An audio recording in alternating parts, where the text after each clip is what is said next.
নমস্কাৰ, মই গণেশ দত্ত আসাম নামৰ ইউটিউব চেনেলটোলৈ আপোনাক স্বাগতম জনাইছোঁ। আজি মই আছোঁ ওদালগুৰিৰ ভৈৰৱকুণ্ড ওচৰৰ ছপন গাঁৱত। এই ছপন গাঁৱৰ ওচৰতেই এখন মই বাগান দেখুৱাইছোঁ। এয়া ৰবৰৰ বাগান। এই ৰবৰৰ খেতি আচলতে এই অঞ্চলত যথেষ্ট ৰবৰৰ খেতি হয়। আপোনালোকে জানি সুখী হ'ব, কেৰালাত আটাইতকৈ বেছি ৰবৰৰ খেতি হয়। আৰু তাৰপিছতে আমাৰ গোৱালপাৰা, ওদালগুৰি জিলাকে ধৰি কেইখনমান জিলাত এই খেতি হয়। এই ৰবৰৰ গছ এইদৰে তেওঁলোকে দি থয় আৰু তাৰ পৰাই ৰবৰটো আহি ইয়াতে পৰে আৰু ইয়াৰ পৰা সংগ্ৰহ কৰি লৈ বিভিন্ন প্ৰক্ৰিয়াৰ মাজেৰে ৰবৰখিনি প্ৰস্তুত কৰা হয়। আমি এতিয়া আহিছোঁ, ইয়াৰ পৰা প্ৰস্তুত হৈছে এনেধৰণৰ ৰবৰ, যিখিনি নেকি এয়া ৰবৰ, ধুনীয়া ৰবৰ দেখিছে। এইখিনি কিলো হিচাপত বিক্ৰী হয়। আমাৰ বিভিন্নজনে দেশ বিদেশৰ তাৰমানে কাষ্টমাৰ ইয়াৰ পৰা লৈ যায়। গতিকে এনেধৰণৰ হয় আৰু ইয়াৰ প্ৰক্ৰিয়াটো যথেষ্ট দীঘলীয়া। ৰবৰটো তাৰ পৰা কালেকশ্যন কৰি আনি আচলতে ইয়াত মেচিন আছে বহুত, এই মেচিনত কাম কৰিব লাগে। এই আমি দেখুৱাইছোঁ কিমানখিনি ৰবৰ ইয়াত সৃষ্টি হৈছে। অকল এইখনেই নহয়, বিভিন্ন ধৰণৰ ইয়াত বিভিন্নজনে এই খেতি কৰি লাভান্বিত হৈছে। বৰ বিশেষ কষ্ট কৰিব লগা নাই।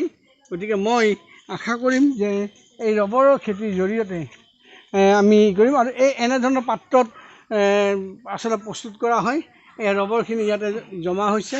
এনেধৰণৰ পাত্ৰত ৰাখি লৈ তাৰপিছত আৰু কিছু প্ৰক্ৰিয়াৰ মাজেৰে এনেধৰণৰ সৃষ্টি হয়।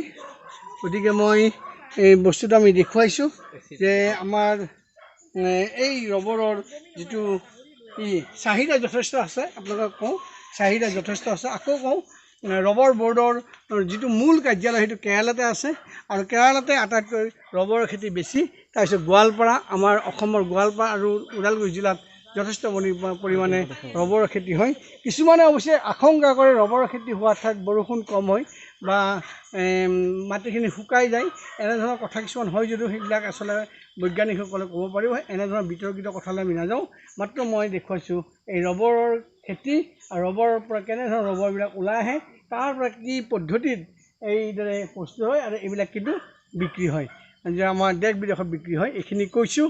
আপোনালোকক মই এটা কথা জনাওঁ, এনেধৰণৰ ভিডিঅ' আৰু পাব।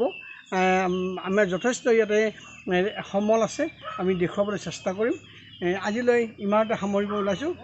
সামৰাৰ আগতে এটাই অনুৰোধ জনাইছোঁ যে আমাৰ এই চেনেলটো ছাবস্ক্ৰাইব কৰিব আৰু ভাল পালে লাইক কমেণ্ট কৰিব। তাকেই কামনা কৰি ভিডিঅ'টো ইমানতে সামৰণি মাৰিছোঁ। ধন্যবাদ।